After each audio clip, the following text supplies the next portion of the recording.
Hi, everyone. Welcome to episode 342 of the All Dolphins podcast on this Monday, August 26th, 2024, the day before every NFL team has to make roster cuts to 53. Before I go any further, because I'm being very rude, let me, of course, introduce and say hi to my good buddy, Chris Perkins from the South Florida Sun Sentinel, who I saw only a couple of hours ago.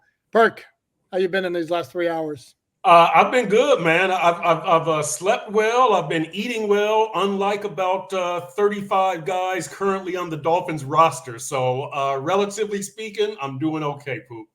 Excellent point right there you had there. Very well done.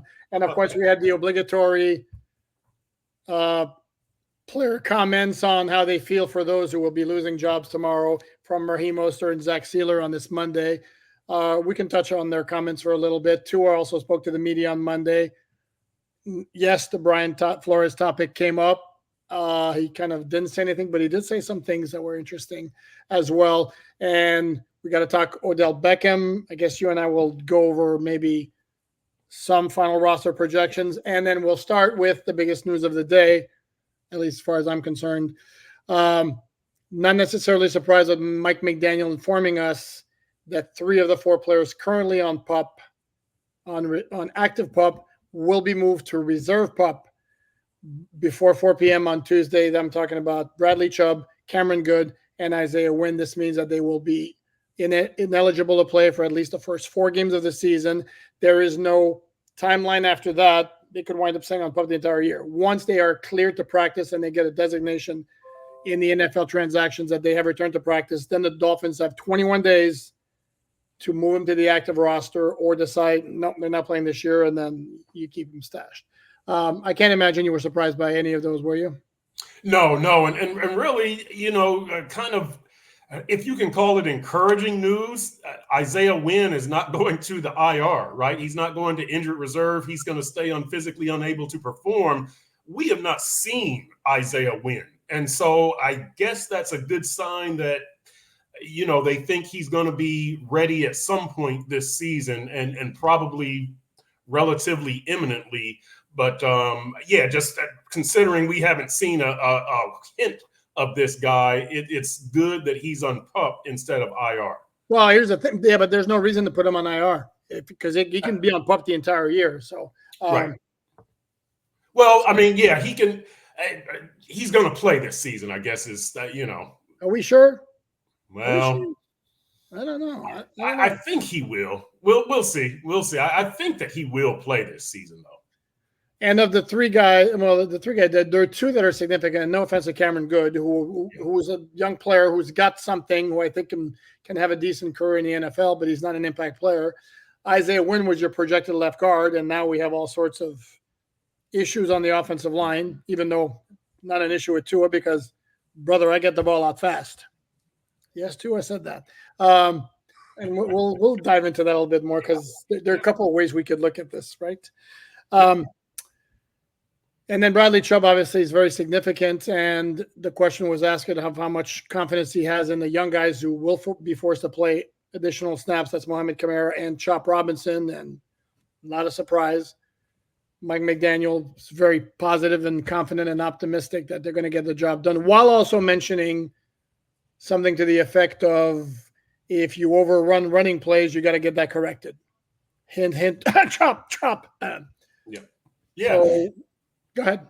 I'm very worried about the pass rush from the edge rushers. We know that Sealer can rush the quarterback. We know that Anthony Weaver, the new defensive coordinator, can trick up stuff, whether it's blitzes or twists or things like that.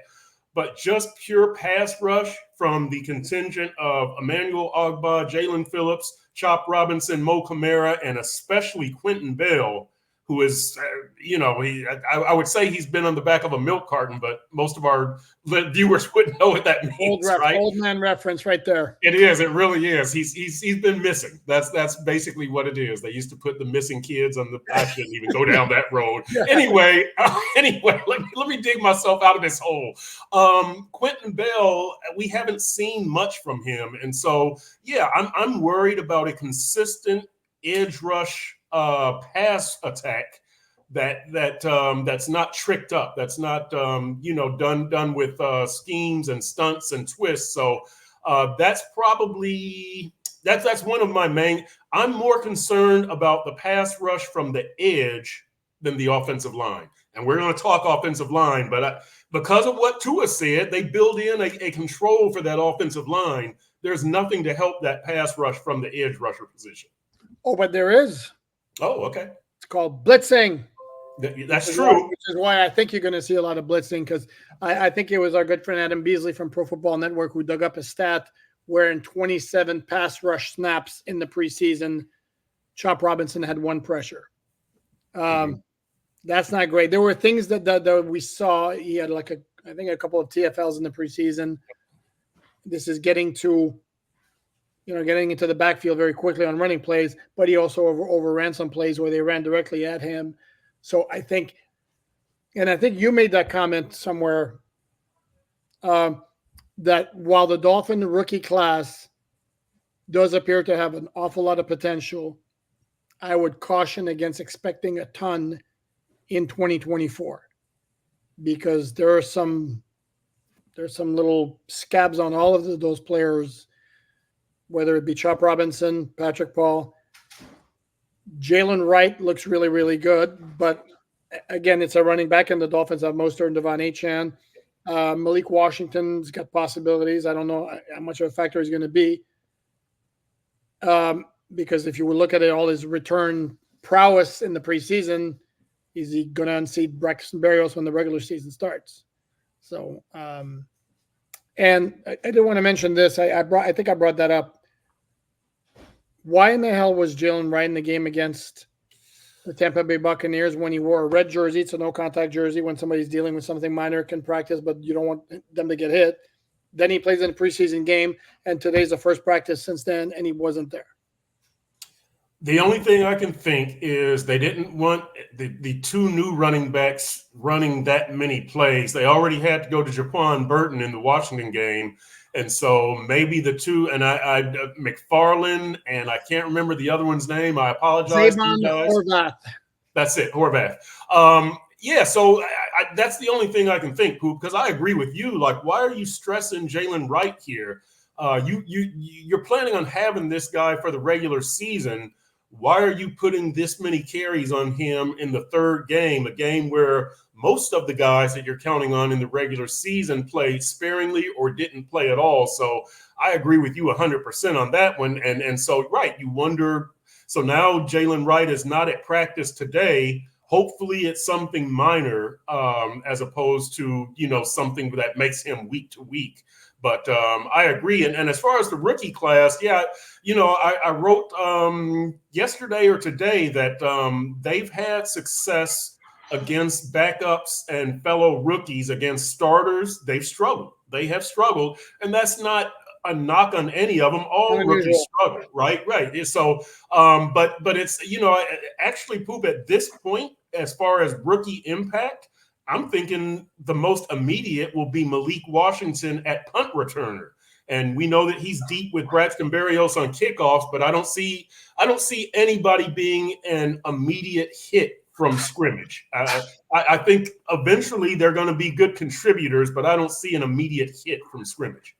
Correct. And then this is where, again, this is glass half full, glass half empty. Half full is I do think there's an awful lot of potential in that draft class. The half empty is don't be overly disappointed if the impact in 2024 isn't that significant. So we mentioned 3 of the guys. I'm going to talk about going around the circle here, because we started talking about the 3 guys on PUP. The other guy on PUP is Odell Beckham Jr., and Mike McDaniel said to be determined, did not practice, was not spotted at practice on Monday. And question is, again, if you can put him on reserve PUP, he's out for the first 4 games. So it's possible, just because if he doesn't go on PUP on Tuesday at 4 p.m. and he's on the 53, it doesn't mean he's playing week 1. And in fact, considering he hasn't practiced once, I don't know what the odds are that he's going to be able to play. And it could be an issue of, okay, exactly, he needs a couple more weeks, but how many more? So do we carry him or we don't? Yeah, and you know what, Poop? This thing with OBJ, for the viewers out here, the Dolphins, I would say never, but, let's just say almost never let a player speak to the media if he's injured. And at one point, we got word during training camp that OBJ was ready to speak, that he would probably speak to us in the next few days, which led me to believe, well, OBJ is probably ready to be activated. And then that plan just got scrapped. There was no mention of OBJ speaking to us, and OBJ has not been on the practice field. And so, yeah, you wonder what happened there. Was there a miscommunication? Was there a setback? Exactly. There's usually not a miscommunication in those cases. And so you just wonder what happened there. And really, I'll give my opinion here. I'm thinking the Dolphins have got to be a little perturbed by this situation. If they had any idea that OBJ was not going to have taken the field at all in training camp, I think their initial reaction to signing him or acquiring him would have been, look, get back to us in June, get back to us in late July after you've rehabbed, and then we'll make a final determination. But this has really kind of screwed up their plans. They could have signed another wide receiver.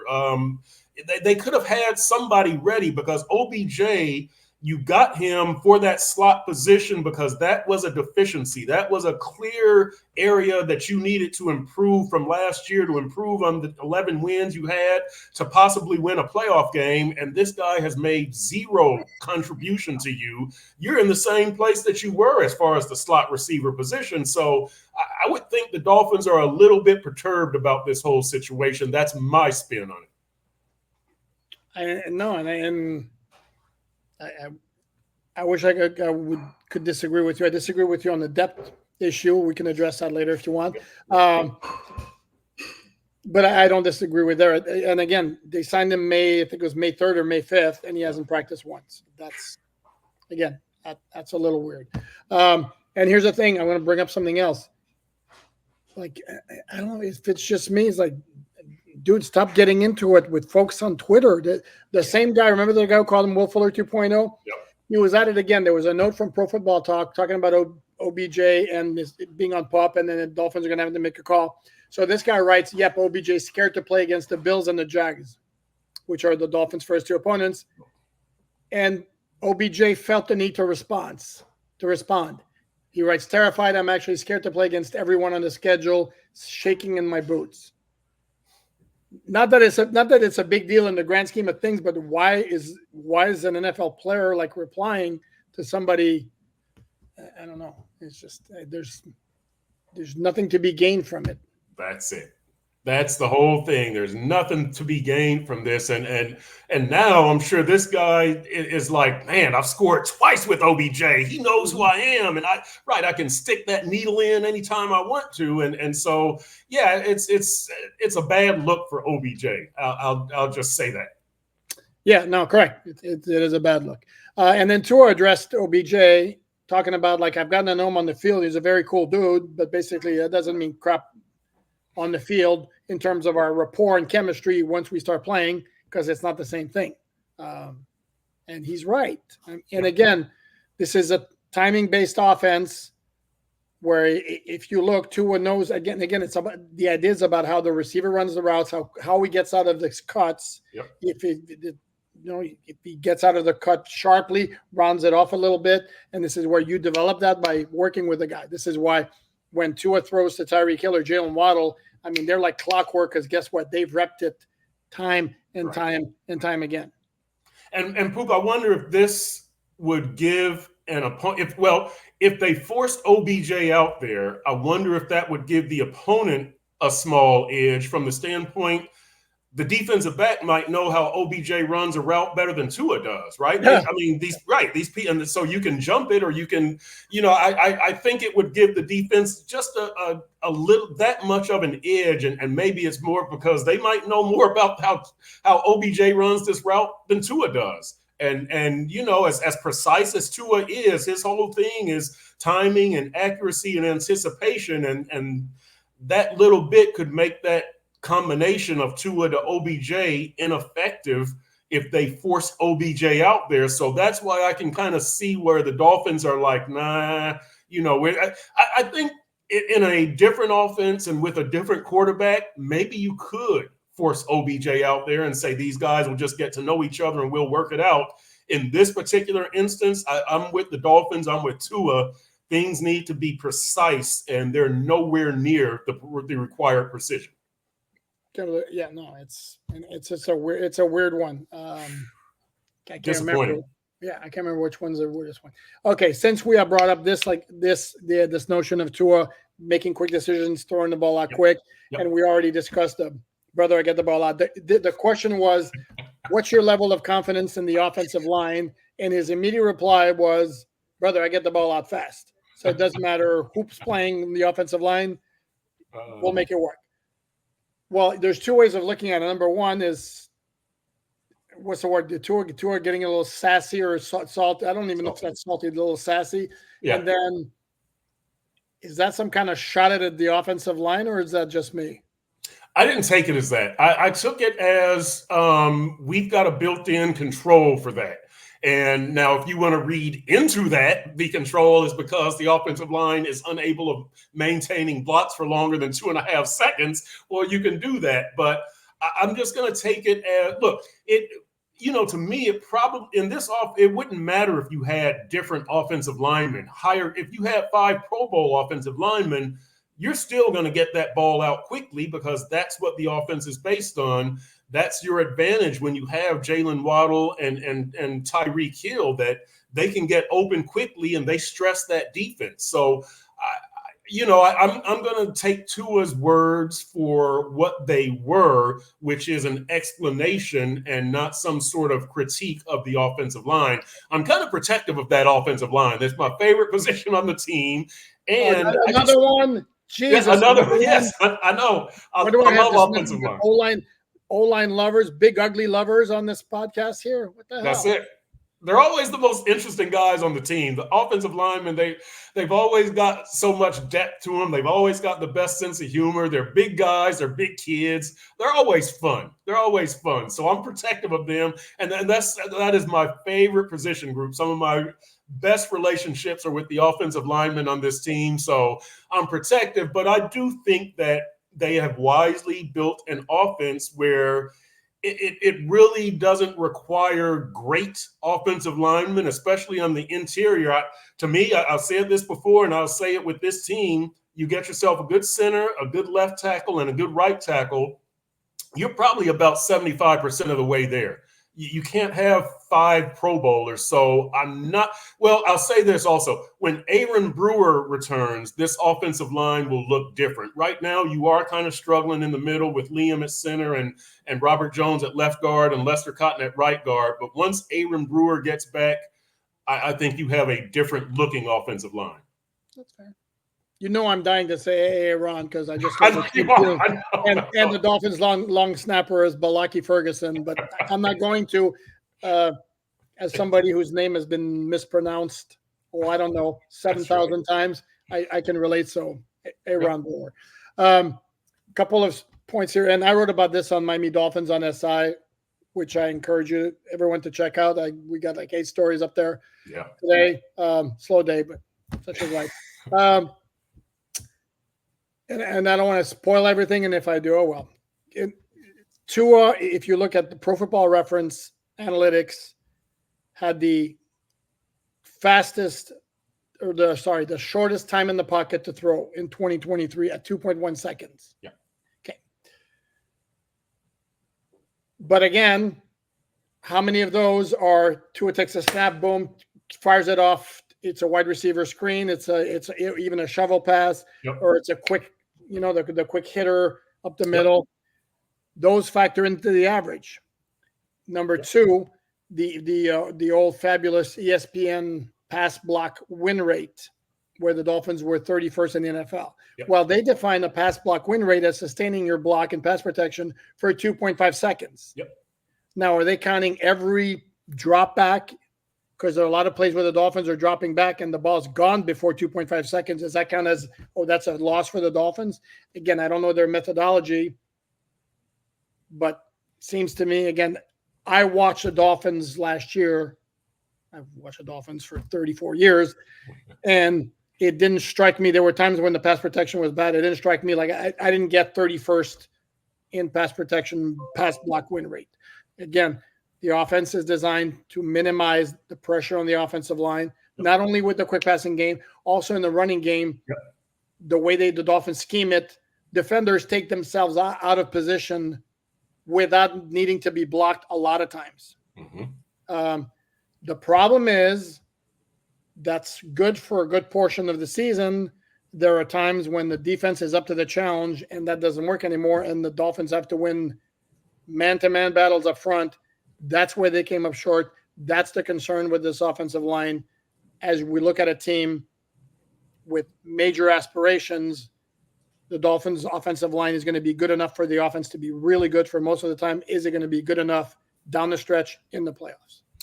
You hit the nail on the head. That is one of my big concerns with this offense is it's so one-dimensional.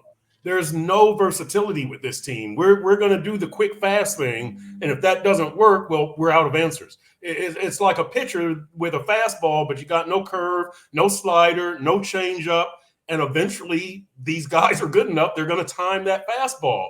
And so when you look at what happens against the good teams, again, last year the Dolphins are 1-6 against playoff teams. In those 7 games, Tua has 8 touchdowns, 7 interceptions. Tyreek Hill does not have a 100-yard game, although he did have 99 against Dallas. Jalen Waddle does not have a 100-yard game. And Raheem Mostert, who had 18 rushing touchdowns, only had 1 against a playoff team. And so you have to think the good teams have scouted them out. They figured out what we need to sit on, and that's what they do. And the Dolphins don't have another game they can go to. So, yes, if you had a power running game, if you had a tight end to go to, if you had a slot runner to throw it to, a slot receiver to throw it to, all of these things would tremendously help your offense. It would give you some options, some offensive diversity.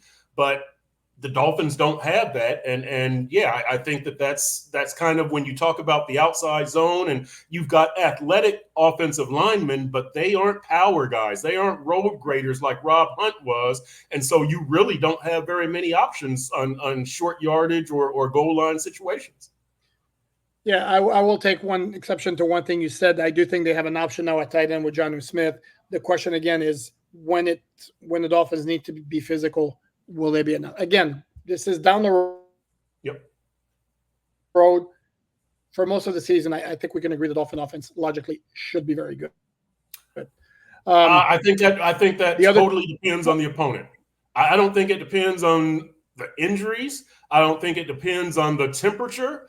I don't think it depends on whether it's early in the year or late in the year. I think it depends on the opponent. They when you talk about the how they do against playoff teams, they're 3-12 over the last 2 seasons under Mike McDaniel, 2-6 in September and October against playoff teams.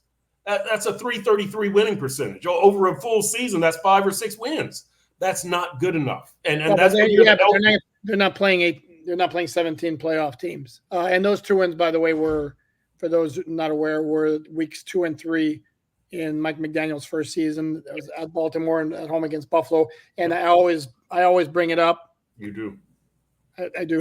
Well, let me they got outgained 497 to 212. I mean, this is one of those where if you left that game thinking the Dolphins were a better team than the Bills, sorry. It was a great win and all that, but it's one of those where a lot of things had to go right because overall they were outplayed.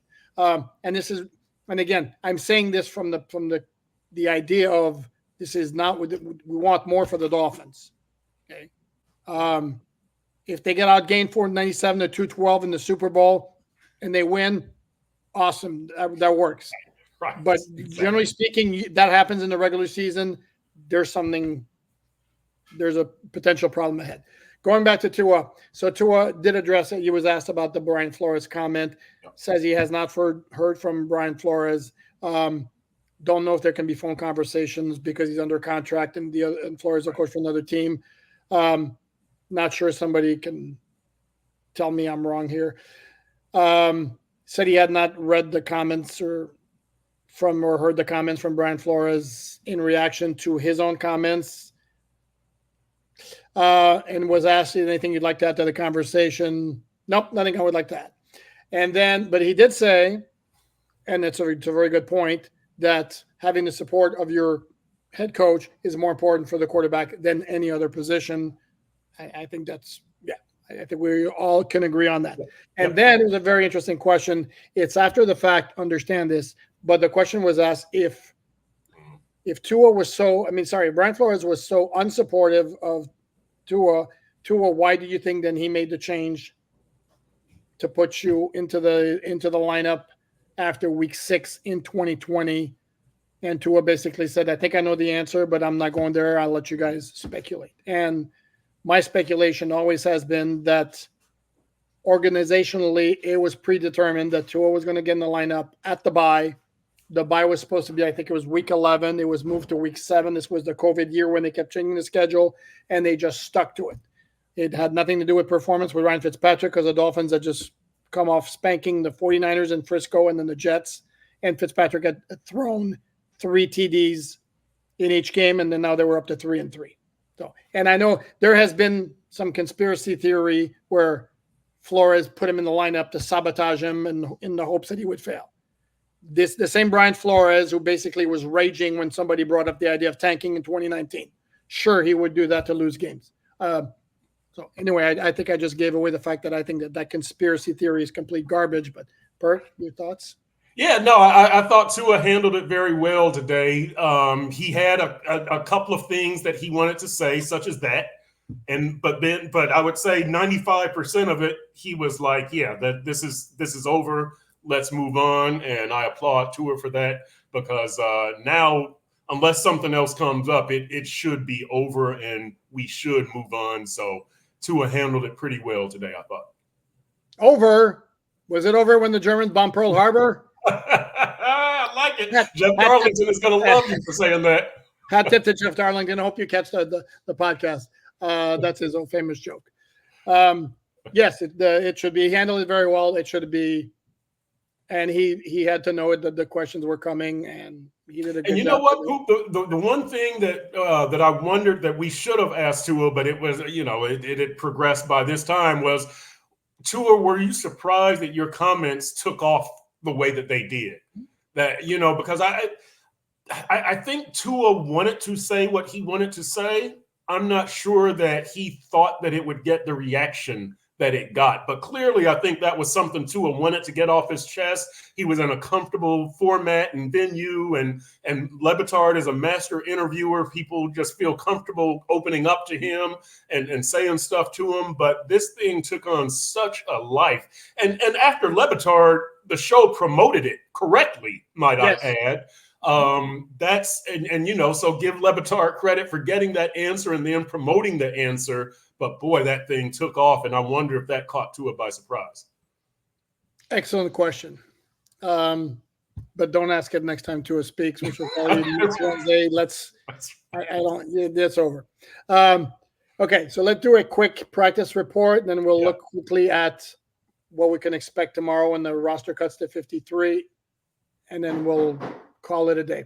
Right. The attendance today at practice, to me, the most notable absence, the same guys who have been injured, the most notable absence to me was Jalen Ramsey, who is dealing with an undisclosed issue. We did not spot him. There were several guys that we saw but didn't practice. The others who were not spotted, Jalen Wright, River Craycraft, who I think is going to wind up going on IR tomorrow. That's just a guess. Braylon Sanders. Durham Smythe. Defensive tackle Benito Jones, linebacker Anthony Walker Jr. And I'm looking at my store here, and for some reason I don't have Durham Smythe there. Why don't I have Durham Smythe? Boo! Bad job, Alan. I will go fix it. Yep. Those that we saw who didn't practice were they're either walking around or maybe did some stretching with Cam Smith, Pat McMorris, Eric Azukama, Aaron Brewer, tackle Ryan Hayes that was in a walking boot, and then Javon Holland also, who hasn't practiced in a bit. 3 players were wearing red non-contact jersey. Jalen Waddle, actually, it was good to see him back out there. Tanner Connor, and then Chris Brooks, the running back. So that takes care of. And then don't believe Teron Armstead was there. Don't believe he did a whole lot. And the same goes for Tyreek Hill. So let's move on to Thursday. By the 4 p.m. Eastern time deadline, Dolphins have to get down to 53. There will be some players put on or waive injured. There will be some players waived. There was some players whose contracts could be terminated. Those are guys who have been in the league at least 4 years. Which players are you most intrigued when it comes to learning their fate? Two players, Quentin Bell and Nick Needham. Quentin Bell, we've already discussed. He, started off very hot. He was on the Dolphins practice squad last season, third-year player. But in the joint practices and the games against Atlanta, Washington, and Tampa Bay, he has been very silent. The other one is Nick Needham, and he's a tough one. Again, the reason that I have Nick Needham on is because, to me, he's your backup nickel. He's going to back up Kader Kohu. If he doesn't serve that role, I'm not exactly sure who is your backup nickel. Correct me if I'm wrong, Poop. I think that we've seen Jason Maitre there, and I don't know who else we've seen there that could make. I think Isaiah Johnson has been there. I don't think Ethan Bonner has been there. So, somebody was speculating today that maybe if Kader is injured, your backup nickel would be Jalen Ramsey, in which case, Kader shifts to one of the boundaries, and then perhaps Cam Smith or Ethan Bonner plays the other boundary. You mean if Cater's injured, Cater wouldn't bound? Oh, I'm sorry. Yeah, you're right. You're right. The boundary if he's injured. That's right. Kendall Fuller. Place a nickel. That would be incredible, wouldn't it? Kendall Fuller would be on one corner, and then like maybe Cam Smith or Ethan Bonner comes in at the other one. But and maybe that's what happens. But those are the two for me: Quentin Bell and Nick Needham. You know what? You're almost convincing me on Nick Needham, and I did go ahead and do a final roster projection on Monday because it has to be done. Even though I had already gotten a head start with Mike White getting cut, which I did not think was going to happen. I thought the Dolphins were going to keep three quarterbacks, particularly, and this is where we clarify, since the new rule they were going to pass that would allow a practice squad quarterback to become the emergency third quarterback on an unlimited basis in 2024 was nixed by the NFLPA. So we're back to the 2023 rule, which means that your third quarterback has to be on the 53-man roster. Which leads me to believe that at some point the Dolphins very well might have a third quarterback on that 53-man roster, and it would not surprise me in the least. In fact, I would almost predict it's going to wind up being Mike White. Yeah.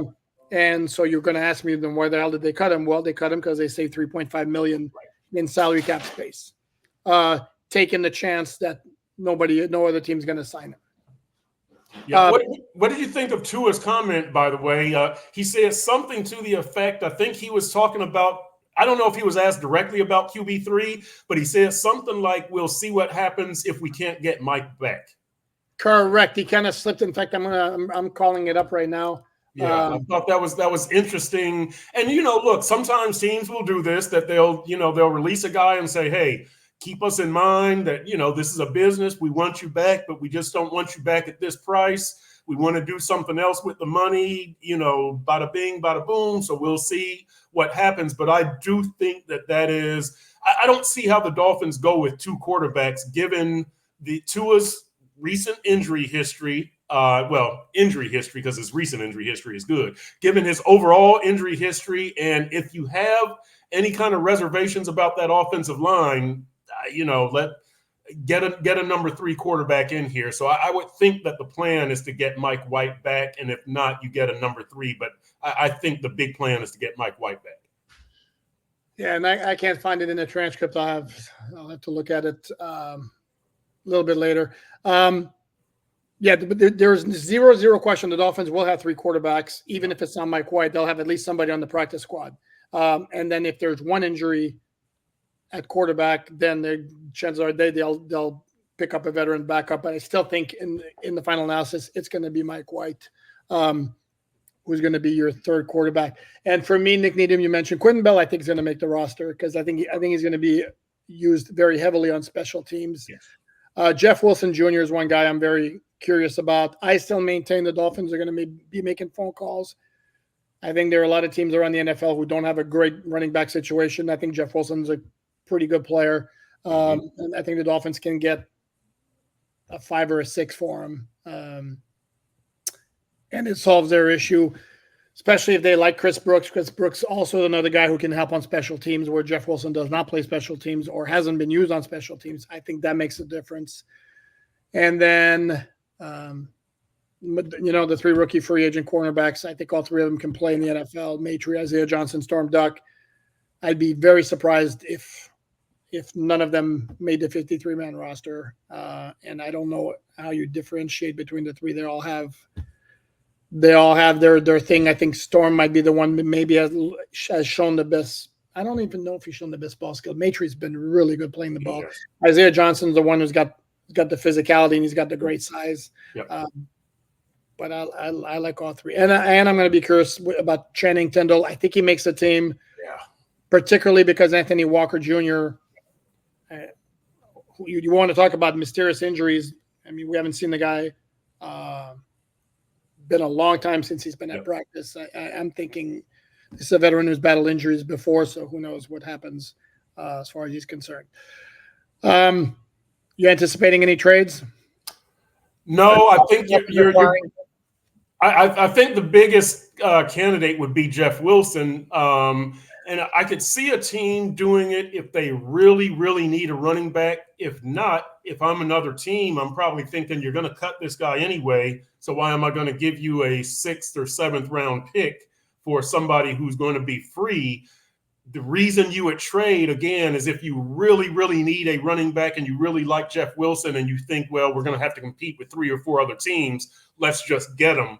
But other than that, yeah, I don't really see any tradable assets. Would the Dolphins trade for somebody? Could. I don't see it, but because of the same situation of Jeff Wilson. But if you really need an interior offensive or defensive lineman and somebody is available, Dolphins, you better go get them. I think you're going to be okay after cuts, but the way I view your interior defensive line situation, if somebody's out there you like, give up a 6th or 7th round pick for them. Okay. No, don't disagree. Okay, you know what? That's going to wrap it up. We've been at this long enough. How's that for a close? Like that abrupt ending right there. How's that, right? I'll be back tomorrow with a complete recap of the Dolphin roster moves. So it's going to be after 4 p.m. They're always after 4 p.m. Who am I kidding? In the meantime, hope you like this one. Please like, subscribe, share, all that good stuff. Thanks as always to Chris Perkins from the South Florida Sun Sentinel. Read his work at sunsentinel.com. And until we meet again, thanks everyone.